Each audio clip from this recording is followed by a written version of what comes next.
తిరుపతిలో వైసీపీ అన్నదాత పోరు కార్యక్రమాన్ని నిర్వహించింది. ఆ పార్టీ కార్యకర్తలు రోడ్డెక్కి ఆందోళనలు చేస్తున్నారు. కూటమి ప్రభుత్వ తీరుపై మండిపడుతున్నారు వైసీపీ నేతలు. దీనికి సంబంధించిన మరింత సమాచారం మా ప్రతినిధి కార్తీక్ అందిస్తారు. అందని గిట్టుబాటు ధరలు యూరియా లభించిన కారణంగా పెద్ద ఎత్తున వైఎస్ఆర్ కాంగ్రెస్ పార్టీ నేతలు తిరుపతిలో ఏదైతే రోడ్డెక్కినటువంటి బొమ్మన అభినయ్ రెడ్డి, హర్షిత్ రెడ్డి ఆధ్వర్యంలో పెద్ద ఎత్తున రైతులందరూ కూడా ఇక్కడికి చేరుకొని నినాదాలు చేస్తున్నారు. ఎరువులు బ్లాక్ మార్కెట్ లో నియంత్రించాలంటే కూడా పెద్ద ఎత్తున డిమాండ్ చేస్తున్నటువంటి పరిస్థితి నేపథ్యంలో మనతో మాట్లాడడానికి బొమ్మన అభినయ్ రెడ్డి సైతం ఏదైతే వరిని తీసుకుని కూడా వస్తున్నటువంటి పరిస్థితి ఏం చెప్తారు అంటే, సకాలంలో అన్ని కూడా యూరియా కావచ్చు, ఇతర ఏదైతే ఎరువులు అన్ని కూడా దొరుకుతూ ఉన్నాయి అని చెప్పి కూడా కూటమి ప్రభుత్వం చెప్తోంది. తెలుగుదేశానికి పెద్దగా మద్దతు ఇచ్చేటటువంటి పత్రికలే యూరియా కొరత చాలా స్పష్టంగా ఉంది. రైతులు పిఎస్సిఎస్ దగ్గర, అలానే ప్రైవేటు దుకాణాల దగ్గర బారులు తీరిపోయి ఉన్నారన్నటువంటి విషయాలను ప్రచురించిన ప్రభుత్వంలో ఉన్నటువంటి నాయకులు గాని అధికారులు గాని యూరియా కొరత లేదు అని చెప్పడం చాలా బాధాకరం.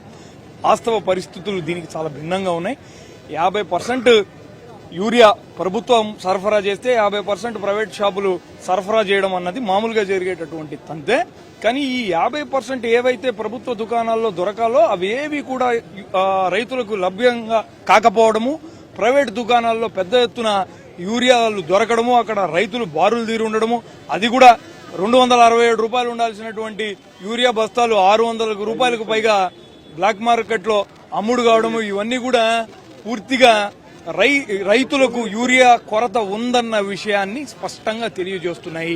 ప్రభుత్వము వ్యవసాయ శాఖ మంత్రి చెప్పడం, రైతులు బారులు తీరినటువంటి తీరును బఫేతో పోలుస్తున్నారు. బఫే కూడా వస్తుంటే కూడా అడ్డుకుంటున్నటువంటి పరిస్థితి, దాన్ని ఎలా అంటే పోలీసు వారు సహకరిస్తున్నారు, అందులో ఎటువంటి అనుమానం లేదు. ప్రజాస్వామికంగా మేము ఒక నిరసన తెలిపేటటువంటి కార్యక్రమాన్ని చేపట్టాము. ప్రభుత్వం దృష్టికి ఈ వాస్తవం వెళ్లి ప్రభుత్వం ఇప్పటికైనా స్పందించి యూరియా రైతులకి అందజేస్తుందన్న ప్రయత్నమే ఈ ర్యాలీకి గల కారణం. ఇది అంటే ఓవైపు పోలీసులు సహకరిస్తున్నప్పటికీ కూడా చాలా ప్రాంతాల్లో అయితే ఎవరిని కూడా లోపలికి రానియడం లేదు. ఈ నేపథ్యంలో యూరియా కొరత మీద మాత్రం పెద్ద ఎత్తున వైఎస్ఆర్ కాంగ్రెస్ పార్టీ తిరుపతి, ఇటు చంద్రగిరి నియోజకవర్గానికి సంబంధించినటువంటి వారందరూ కూడా ర్యాలీగా ఏదైతే ఆర్టీఓ కార్యాలయం లోపలికి చేరుకున్నారు, వారందరినీ కూడా పోలీసులు ఎక్కువ మంది లోపలికి రాకుండా ఉండేటువంటి ఉద్దేశంలో కొద్ది మందిని మాత్రమే లోపలికి అనుమతిస్తున్నటువంటి పరిస్థితి. నేపథ్యంలో మొత్తం ఈ యొక్క వైఎస్ఆర్ కాంగ్రెస్ పార్టీకి సంబంధించినటువంటి నేతలు కావచ్చు, అభినయ్ రెడ్డి కావచ్చు, వీళ్ళందరూ కూడా వరిని చేతిలో పట్టుకుని కూడా ర్యాలీగా వస్తున్నటువంటి పరిస్థితి. మొత్తం రాష్ట్రంలో ఎక్కడా కూడా యూరియా అనేది కూడా దొరకడం లేదు. దీని కారణంగా రైతులు పెద్ద ఎత్తున ఇబ్బందులు పడుతూ ఉన్నారు. కాబట్టి ప్రభుత్వం స్పందించి సరైనటువంటి రీతిలో కూడా వారందరికీ కూడా న్యాయం చేయాలి. లేకపోతే మాత్రం ఇలాంటి ర్యాలీలు అనేది కావచ్చు, ఇలాంటి పోరాటాలు అనేది కావచ్చు వైఎస్ఆర్ కాంగ్రెస్ పార్టీ ఆధ్వర్యంలో పెద్ద ఎత్తున చేస్తామంటూ కూడా చెప్తున్నటువంటి పరిస్థితి. నేపథ్యంలో పోలీసులు కూడా భారీగా మోహరించారు. మొత్తం ఇటు ఉమ్మడి చిత్తూరు జిల్లా వ్యాప్తంగా కూడా చాలా మంది నేతలకు ఇప్పటికే నోటీసులు ఇచ్చినటువంటి పరిస్థితి. బయటికి ఎవరైతే ర్యాలీలు కావచ్చు వీటన్నిటిని కూడా నిషేధించినటువంటి పరిస్థితి. కేవలం తిరుపతిలో మాత్రమే అన్నారావు సర్కిల్ నుంచి నేరుగా ఆర్డీఓ కార్యాలయానికి చేరుకున్నటువంటి అభినయ్ రెడ్డి కొద్దిసేపటి క్రితమే ఆర్డీఓకి సంబంధించినటువంటి వారందరికీ ఆర్డీఓకు కూడా వినతి పత్రం అనేది కూడా అందించడం కూడా జరిగింది. కార్తీక్ ఎన్టీవీ, తిరుపతి నుండి. ఎరువుల కొరతతో రాష్ట్రంలో రైతులు ఇబ్బందులు పడుతున్నారని అన్నారు వైసీపీ నేత రవీంద్రనాథ్ రెడ్డి. వచ్చిందంతా ప్రైవేటు వ్యక్తులకు అప్పగించారని ఆరోపించారు. కమిషన్ల కోసమే ప్రభుత్వం బ్లాక్ మార్కెట్ను ప్రోత్సహిస్తోందని తెలిపారు రవీంద్రనాథ్ రెడ్డి. లక్షల టన్నులు ఈ రాష్ట్రానికి అవసరం ఉండే కార్యక్రమం జరుగుతుందన్నమాట. సో దాన్ని ముందుగా ప్లాన్ చేసుకోవాల్సిన అవసరం తప్పకుండా ఉంది. అరాకొరా వచ్చిందంతా కూడా ప్రైవేటుకు మీరు ఇవ్వడం జరిగిందనమాట. గతంలో నానుడి ప్రకారం ఎట్లా మామూలుగా మార్కెట్ ద్వారా ఈ రాష్ట్ర ప్రభుత్వం 50% మార్కెట్ ద్వారా 50% ప్రైవేటుకు ఇచ్చే కార్యక్రమం జరుగుతూ ఉండేది.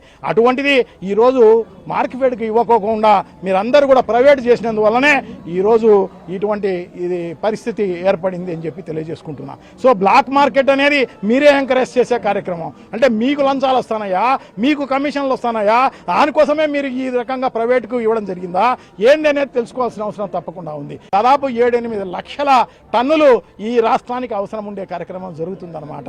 సో దాన్ని ముందుగా ప్లాన్ చేసుకోవాల్సిన అవసరం తప్పకుండా ఉంది. అరాకొరా వచ్చిందంతా కూడా ప్రైవేటుకు మీరు ఇవ్వడం జరిగిందనమాట.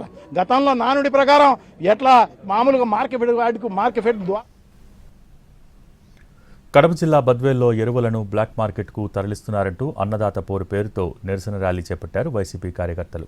ఈ కార్యక్రమంలో MLC Govindareddy, MLA doctor Sudha పాల్గొన్నారు. జెడ్పీ హైస్కూల్ నుంచి ఆర్డీఓ కార్యాలయం వరకు ర్యాలీ నిర్వహించారు. అనుమతి లేదంటూ పోలీసులు అడ్డుకున్నారు. దీంతో ఆర్డీఓ కార్యాలయం ఎదుట నిరసన చేపట్టారు. పోలీసులు 5 మందిని మాత్రమే అనుమతించడంతో ఆర్డీఓ చంద్రమోహన్కు వినతి పత్రాన్ని అందించారు.